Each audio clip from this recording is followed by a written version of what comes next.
Bien, queridos hermanos, la gracia del Señor, hoy alabarle. Vamos ahora a abrir la palabra del Señor en el libro de Números.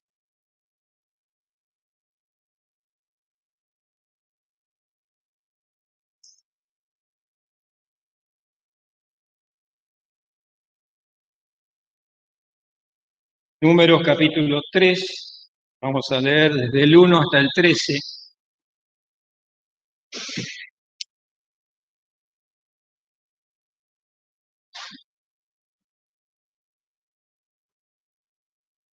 Números, libro de Números, capítulo 3, desde el versículo 1 hasta el 13.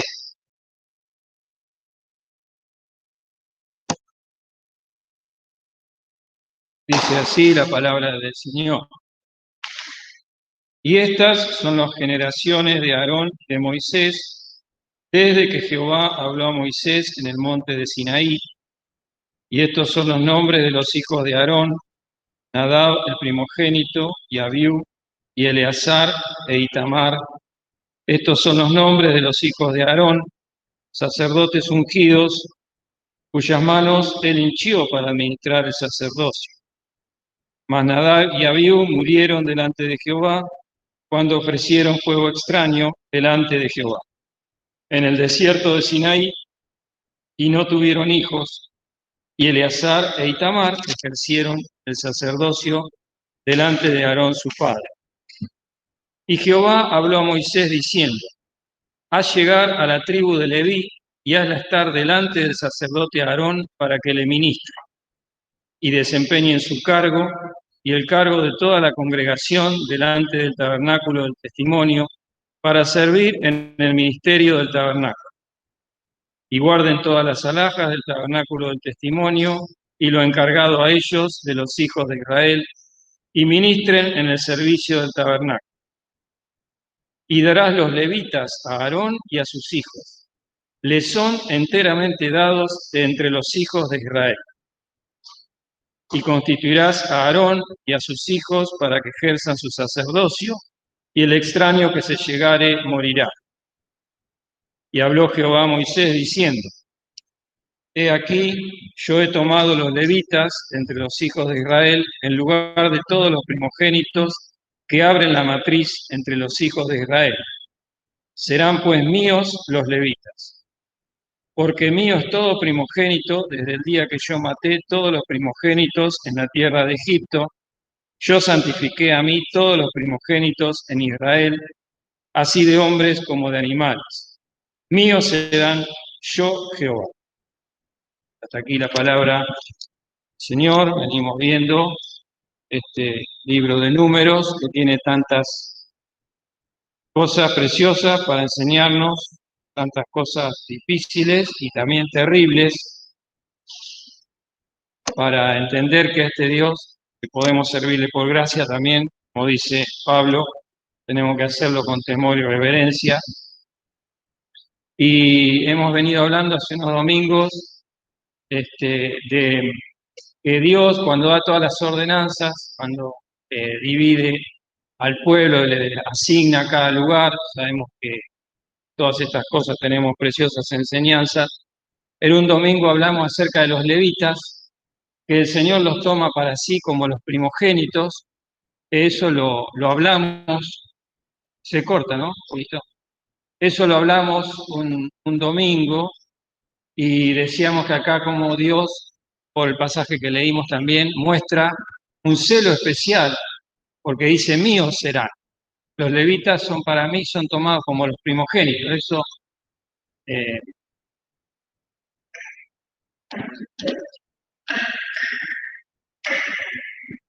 falta pila.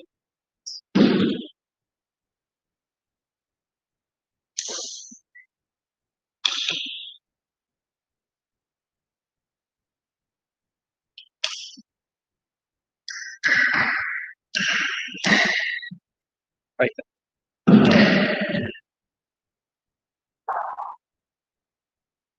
Bien, gracias. Eso aprendimos también, entre otras cosas, que una figura preciosa de los levitas, como los primogénitos en el sentido de que ¿quién es el primogénito? De toda creación, habíamos hablado de eso, es el Señor Jesucristo, ¿no? El primero y el principal.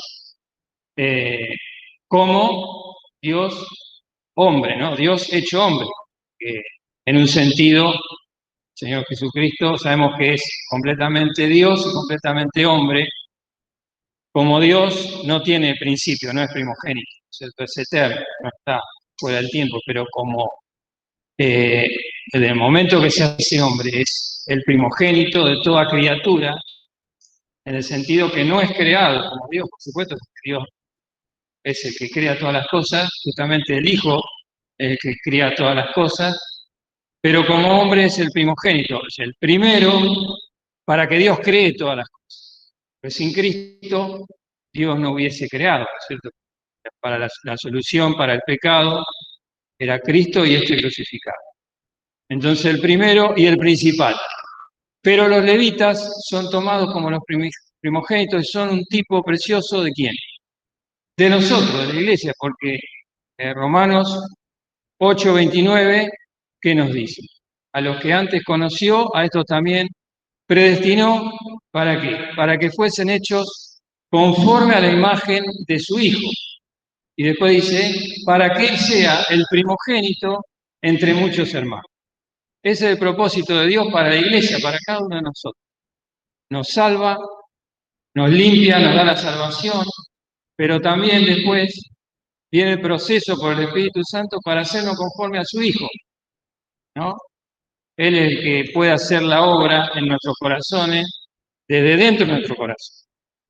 Puede trabajar ahí, ¿no? Para eso ha venido el Espíritu Santo. Gracias al Señor por eso. Y en el versículo 13, justamente hablamos de eso, ¿no? Dice, mío es todo primogénito. Y bueno, y ahí habla, ¿no? El celo de Dios. Dice, así de animales, así de hombres como de animales. Los animales eran los sacrificios que tenía que hacer también un primogénito sin defecto, sacrificado, ¿por qué? Porque era una figura del Cordero de Dios, ¿no? Que se ofreció perfecto por nosotros.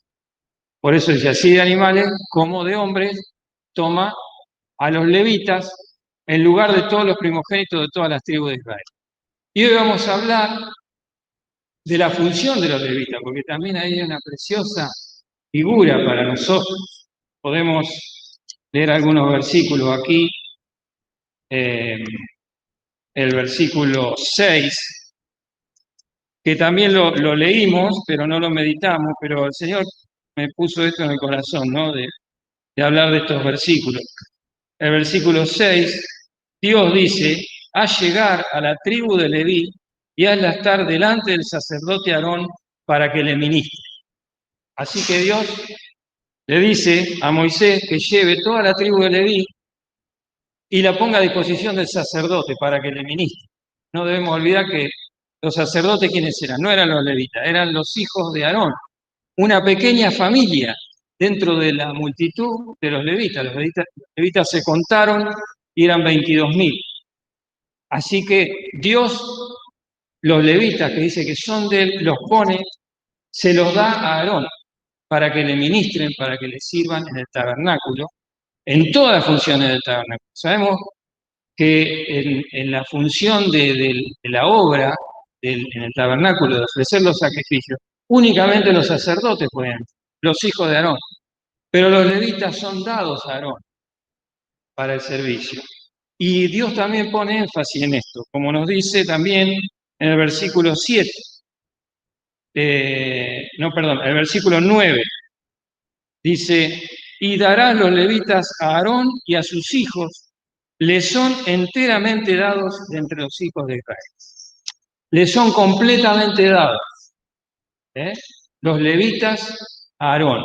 Tenían que vivir para servir a Aarón, para servir a Dios, pero para servir a Aarón. Esto tiene muchas enseñanzas, pero ahora no nos vamos a detener en eso, sino a ver la figura que el Señor nos muestra acá. Podemos leer también en el capítulo 8 de Números, un poquito más adelante, Números 8, versículo 19, cuando habla aquí de la consagración de los levitas.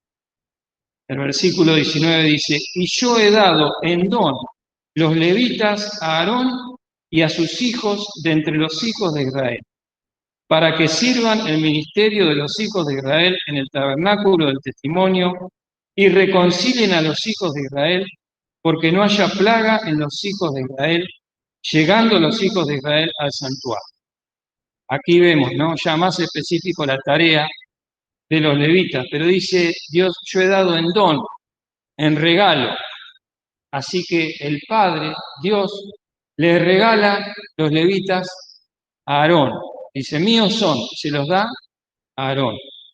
Fijémonos ahora en el capítulo 18, un poquito más adelante, también lo mismo, número 18,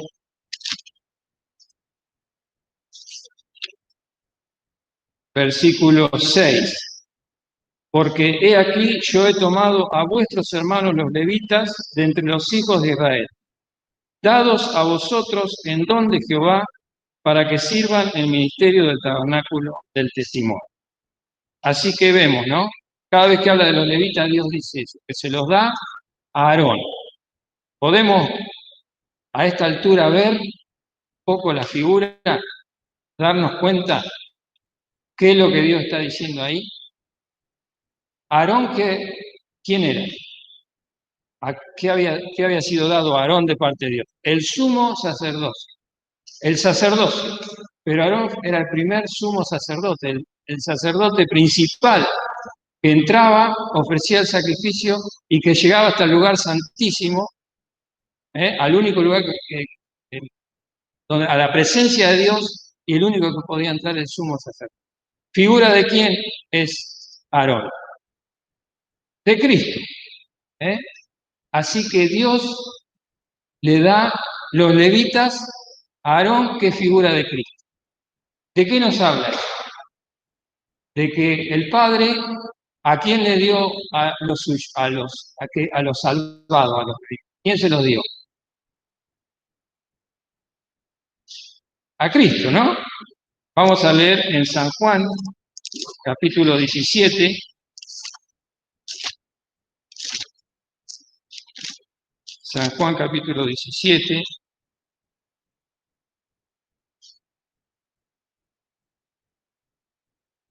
Esta oración que es llamada la oración sumo sacerdotal. El Señor Jesucristo intercediendo por los suyos antes de ir a la cruz. Una preciosa oración donde podemos encontrar cuántas cosas para nosotros, cuánta consolación de parte del Señor, que dobló sus rodillas por nosotros. Y vamos a leer algunos versículos. Versículo 1. Dice, estas cosas habló Jesús y levantado los ojos al cielo dijo, Padre, la hora es llegada, glorifica a tu Hijo para que también tu Hijo te glorifique a ti. Y ahora vamos a empezar a ver algunos versículos. Versículo 6 dice, he manifestado tu nombre a los hombres que del mundo me diste. Nos damos cuenta aquí ya, el Padre Dios le da ¿a quién? Cada uno de nosotros.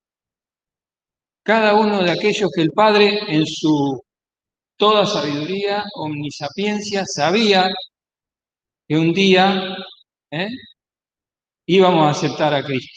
Y aún los que faltan todavía. Un día el Padre le da a cada uno de nosotros a Cristo. ¿En qué momento le da? Dios es eterno, está fuera antes del tiempo. Isaías 6:9 que nos dice, ¿a quién enviaré y quién nos irá? ¿Quién habla? El Padre. Y el Hijo, ¿qué hace? Se ofrece por amor a venir. Heme aquí estoy, envíame a mí. Ahí el Padre le da al Hijo a cada uno de los que iban a ser redimidos. ¿Qué obra, qué carga para Cristo tener que venir a sufrir la cruz para salvarnos a nosotros? Pero Él lo quiso hacer. El Padre se lo da y Cristo dice, heme aquí, envíame a mí. Y aquí Cristo está orando, porque dice, me los diste tuyos eran y me los diste. Y entre otras cosas dice, y ninguno de ellos se perdió, ¿eh? Por la obra de Cristo. Vemos, versículo 6, he manifestado tu nombre a los hombres que del mundo me diste. Tuyos eran y me los diste y guardaron tu palabra. Cristo hizo una obra para que nosotros entendamos la palabra y la guardemos. Y podemos pensar, ¿no? Nosotros queremos guardar la palabra, pero tenemos pecado, nos cuesta, pero está Cristo, ¿eh? Cristo que oró al Padre para que esto, en el poder de Dios está la obra de guardar la palabra, no está en nosotros.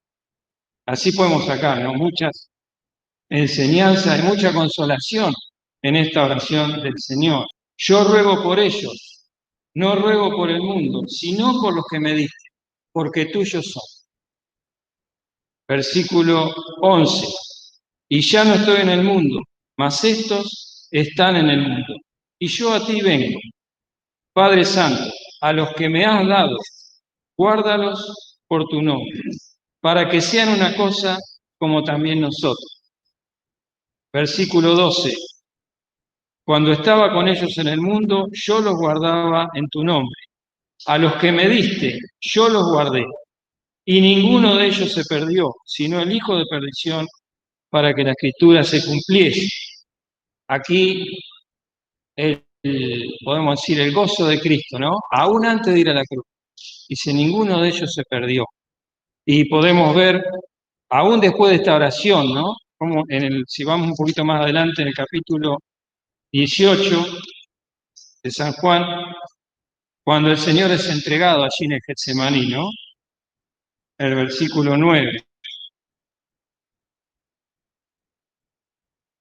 Cuando ahí, ¿no? Simón Pedro saca la espada, pero el Señor le dice, ¿no? En el versículo 9, para que se cumpliese la palabra que había dicho, de los que me diste, ninguno de ellos perdí. Y ahí en San Juan 17 el Señor dice, no ruego solamente por esto, ¿no? Señor, ahí los había guardado y cuidado hasta el momento que él tenía que ir a la cruz. Dice, no ruego solamente por esto, sino también por todos los que han de creer en él, en mí, por la palabra de ellos. Así que en esta oración estamos cada uno de nosotros, ya lo sabemos, ¿no? Pero qué precioso saber que Cristo obra una salvación tan grande por la cual ninguno de nosotros nos vamos a perder. Si nos apartamos, si nos pasa algo, es por nuestra causa. Pero está Cristo ahí, orando por nosotros, delante del Padre, y diciendo esto, ¿no? Versículo, podemos volver a San Juan 17, versículo 24.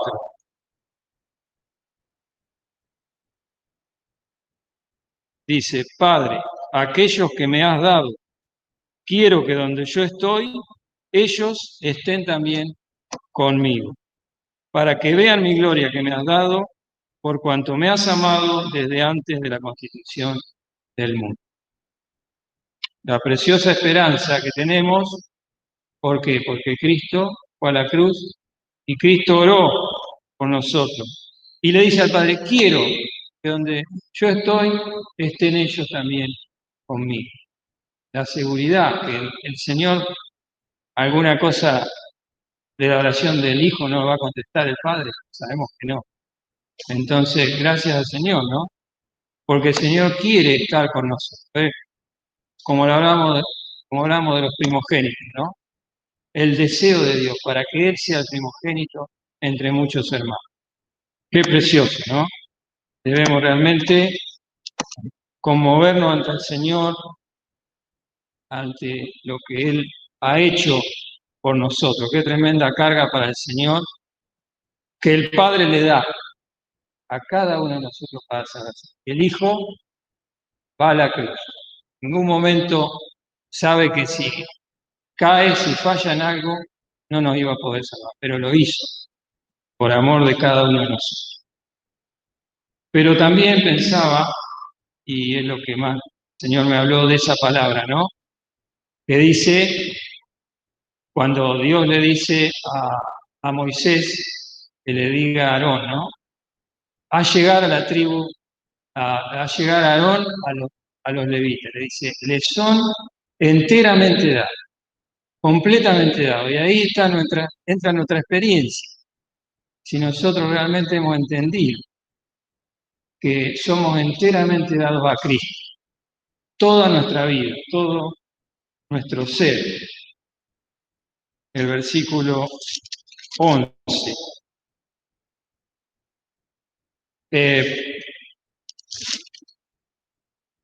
Perdón. Sí. El versículo 11, sí, del capítulo 17. Lo vamos a volver a leer. Dice, y ya no estoy en el mundo, mas estos están en el mundo.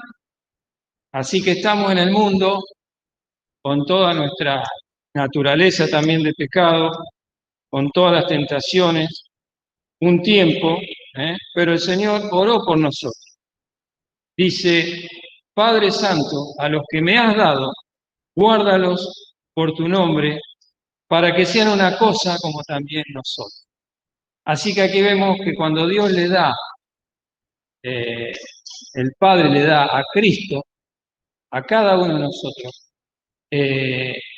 quiere que nosotros seamos como es el Padre con el Hijo, ¿no? Porque dice, para que sean una cosa. ¿Y cómo es el Padre con el Hijo? Es una unidad esencial, perfecta. Y eso es lo que Dios quiere para nosotros cuando el Padre le da a cada uno de nosotros al Hijo. Para que sean una cosa como nosotros somos una cosa. Y ahí podemos pensar todas aquellas cosas que nos dividen, ¿eh? Que no son de comparar con lo que Dios quiere hacer, con lo que Dios hace con su poder, en la oración y el poder de Dios para transformar nuestra vida. Dice, para que sean una cosa. Y podemos pensar en las enemistades también entre nosotros, que a veces tenemos, ¿no? Por nuestras carnalidades, porque algún hermano no simpatizo o no concuerdo en alguna cosa. Pensar en esto, ¿no? Que dice, te los doy, son enteramente dados al Hijo, completamente dados al Hijo. Y a veces hacemos de la vida cristiana como que le damos algo al Señor y muchas cosas no le damos. Yo pensaba también cómo el diablo se ha ocupado, ¿no? De hacer de la vida cristiana, en muchos casos, y bueno, voy el domingo a la iglesia, escucho la palabra y después vivo mi vida.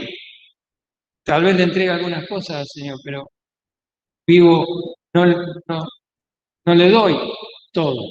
Pero Dios me dice que todo, cada uno de nosotros, fue dado completamente al Hijo, para que el Hijo haga una obra completa en nosotros. Eso significa, le son enteramente dados. Acordémonos de esa palabra. Le son enteramente dados. Y yo separo, ¿no? Y algunas cosas no se las entrego al Señor. Y eso se ve en que cómo el diablo muchas veces tiene la victoria en las iglesias, cómo a veces estamos divididos, cómo a veces tenemos celos entre nosotros, cómo a veces el diablo sabe obrar para que parte de nuestro ser no esté en Cristo. Y eso cada uno de nosotros somos responsables. Nos habla de las divisiones que muchas veces tenemos entre nosotros. Nos habla de la falta de unidad también en la doctrina.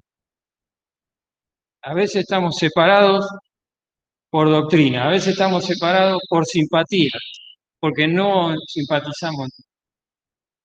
Pero Dios hace una obra que tiene que ser completa, porque dice, le son enteramente dados, completamente tenemos que entregarnos al Señor. Nada de nuestra vida queda afuera, porque Cristo se dio completamente por nosotros. Leamos en 1 Corintios 6, pasaje muy conocido, pero que realmente, lo tengo que decir también personalmente, experimento poco, ¿no? 1 Corintios 6, 19.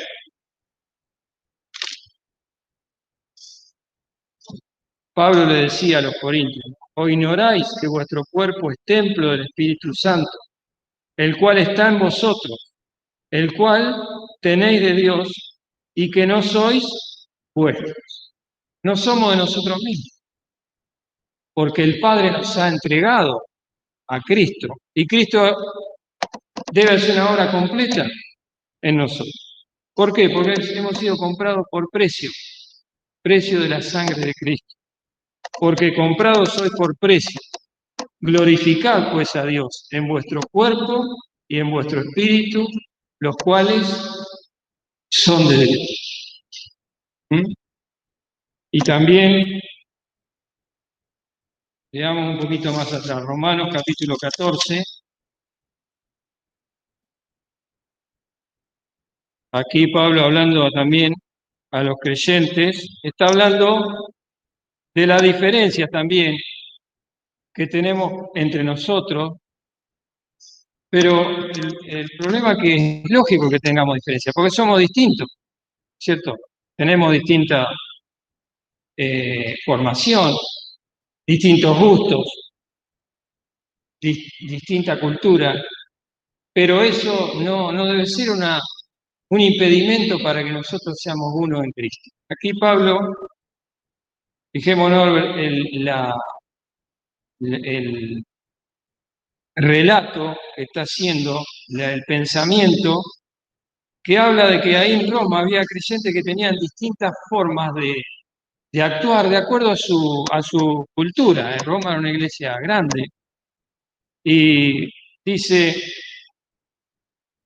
versículo 6 podemos leer, dice, el que hace caso del día, hácelo para el Señor, y el que no hace caso del día, no lo hace para el Señor. El que come, come para el Señor, porque da gracias a Dios, y el que no come, no come para el Señor, y da gracias a Dios. Muchas veces tenemos diferencias de conceptos, de cosas, que a veces nos separan y no nos deben separar. Yo pensaba también en el momento que estamos pasando ahora en esta pandemia, ¿no? Tenemos distintas ideas, algunos se cuidan demasiado, otros no se cuidan nada, y a veces surge, ¿qué surge? La crítica, ¿no? La diferencia.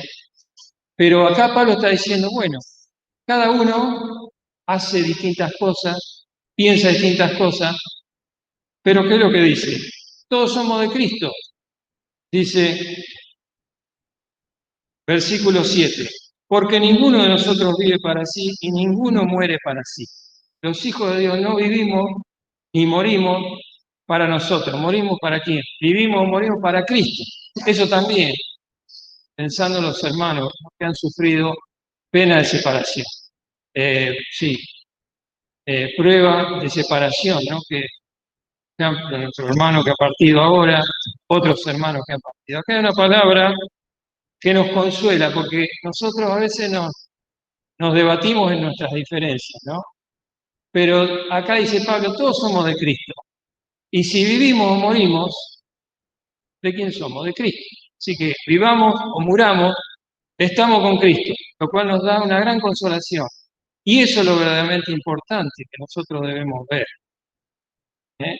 Que somos de Cristo, que no vivimos para nosotros mismos. Y si no vivimos para nosotros mismos, ¿para quién vivimos? Para Cristo, porque el Padre nos entregó a Cristo.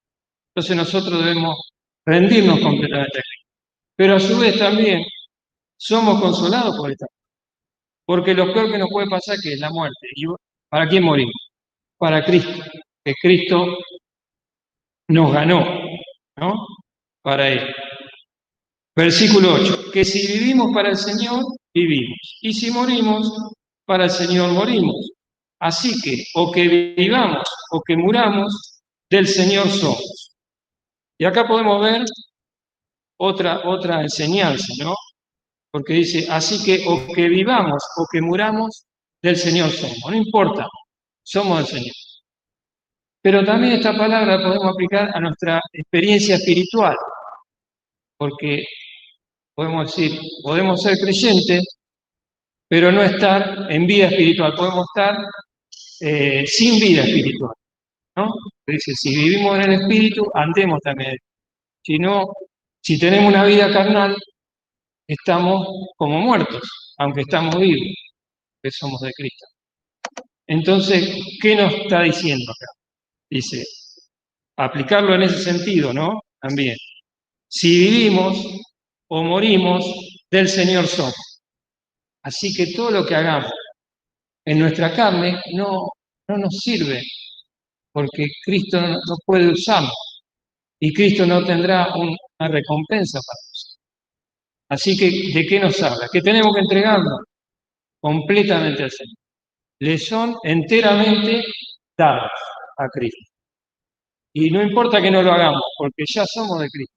Pero ¿en qué se va a diferenciar? En que el Señor no nos va a poder dar una vida espiritual fructífera ahora y los galardones cuando vayamos a la presencia del Señor. Y para todo esto, sabemos que es posible, ¿por qué? Porque Cristo se entregó por nosotros, ¿no? Versículo 9. Porque Cristo para esto murió y resucitó y volvió a vivir, para ser Señor, así de los muertos como de los que viven. Así que lo importante es lo que hizo el Señor por nosotros, para ser Señor. Quiere ser Señor de nosotros. Podemos acordar la experiencia de Pablo, ¿no? Cuando se convirtió. ¿Quién eres, Señor? ¿Qué quieres que haga? Fue instantáneo. El Señor lo salvó y él lo reconoció como Señor y se puso a sus pies. Es tan sencillo y esa es la experiencia que el Señor quiere que nosotros tengamos. Pero ¿cuánto nos cuesta decirle al Señor qué quiere que haga? ¿No? Él murió para ser Señor de nosotros. Pero muchas veces nos pasa que en lugar de tener esa experiencia, acá Pablo está exhortando a los romanos, porque el versículo 10, como sigue, dice, mas tú, ¿por qué juzgas a tu hermano? O tú también, ¿por qué menosprecias a tu hermano? Porque todos hemos de estar ante el tribunal de Cristo. El Señor nos está preparando también en esta situación, ¿no? Tan difícil para nosotros, con tantas pruebas, ¿eh? Pero Pedro dice, es necesario que el juicio comience de la casa de Dios. El Señor también nos está haciendo un juicio en la iglesia para prepararnos, para limpiarnos, porque Él dio su vida por nosotros y nos quiere como cuando vayamos a su presencia podamos estar. Él dio todo por nosotros, quiere que nosotros también le son enteramente dados a Cristo. Acordémonos de esa palabra. ¿eh? Que el Señor nos bendiga para que podamos ser enteramente de Cristo, de dejar nuestras diferencias de lado y pensar que el Señor nos une completamente a Cristo. Y el Señor oró para que seamos una cosa, con el Padre, con el Señor nos bendiga, hermanos, podamos estar dispuestos a servirle con todo nuestro corazón.